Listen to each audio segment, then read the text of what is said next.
अस्सलाम वालेकुम। उम्मीद करता हूँ सब लोग खैरियत से होंगे।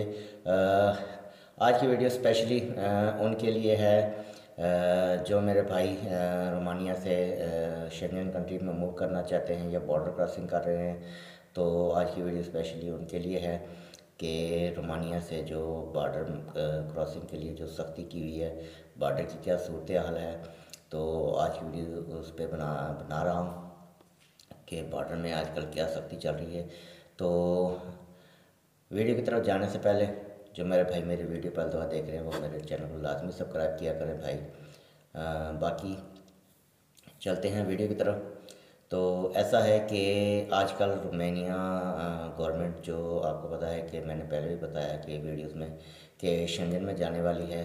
तो शेंगन में जाने की वजह से इन्होंने रोमानिया बॉर्डर पे काफ़ी ज़्यादा सख्ती की हुई है। रोमानिया बॉर्डर पे काफ़ी ज़्यादा सख्ती की हुई है क्योंकि रोमानिया बॉर्डर से ही बहुत सारे तारिकीन वतन शेंगन कंट्रीज़ में मूव कर रहे हैं। तो इसलिए उन्होंने बॉर्डर पे सख्ती की हुई है कि क्योंकि इनकी वजह से ही उनको शेंगन में नहीं लिया जा रहा है। तो जो मेरे भाई बॉर्डर क्रॉस करने के लिए ट्रेन का रास्ता इस्तेमाल करते हैं, बॉर्डर क्रॉस करने के लिए ट्रेन के रास्ते से मुराद कि इनका एक शहर है, दो शहर है जहाँ से ये बॉर्डर क्रॉस होते हैं, टिमिशोरा और अराद। तो जो मेरे भाई किसी भी शहर से टिमिशोरे के लिए जा रहे हैं या अराद के लिए जा रहे हैं तो ट्रेन का रास्ता इस्तेमाल करेंगे तो उनके लिए ख़तरनाक हो सकता है। और कोई वे है आपके पास, जैसे बस है, बोट है या और कोई वे आप इस्तेमाल करेंगे तो आपके लिए बेस्ट होगा।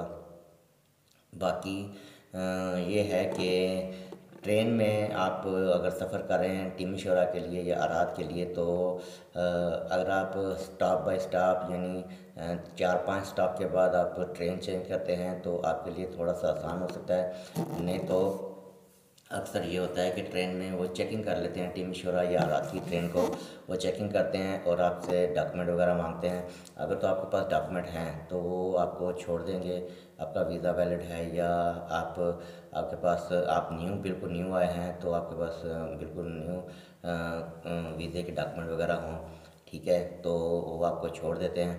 अदरवाइज़ वो आपको उतार के तो आपसे पूरी इंक्वायरी करते हैं, आपसे सामान की पूरी चेकिंग करते हैं, ठीक है। तो हमारे एक दोस्त के साथ ऐसा ही हुआ है। उसने इंक्वायरी के वक्त बताया कि जी, उन्होंने पूछा कि वो रोमानिया रहना चाहता है या पाकिस्तान जाना चाहता है। उसने कहा मैं रोमानिया रहना चाहता हूँ। तो उसको वो कैंप में ले गए, कैंप में उसको डाल दिया, 10-15 दिन वो कैंप में रहा, फिर वहाँ से उसको भागना पड़ा। तो इसलिए जो मेरे भाई बॉर्डर क्रॉसिंग के लिए जा रहे हैं तो लाजमी ट्रेन के अलावा कोई और रास्ता अपनाएं क्योंकि बॉर्डर पे बहुत ज़्यादा सख्ती की हुई है इन्होंने, जिसकी वजह से आपको परेशानी हो सकती है।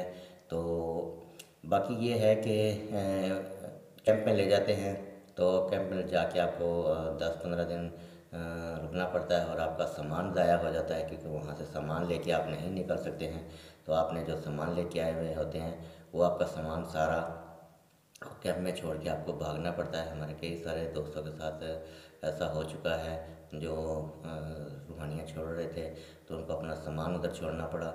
तो ये इन्फॉर्मेशन हमारे पास आई थी तो मैंने कहा क्यों ना अपने भाइयों के साथ शेयर की जाए ये इन्फॉर्मेशन, क्योंकि मेरे बहुत सारे भाई जो रोमानिया छोड़ रहे हैं तो उनके लिए ये इन्फॉर्मेशन मुफीद हो सकती है। और जो पाकिस्तान से आकर भी शेंगन कंट्री में मूव कर रहे हैं तो उनके लिए भी ये इन्फॉर्मेशन बड़ी अहम है। तो लाजमी केयर करें अपनी भी, ताकि आपके घर वालों की आपके साथ बहुत सारी उम्मीदें हैं। तो उम्मीद करता हूँ आज की वीडियो आपको पसंद आई होगी। बहुत शुक्रिया।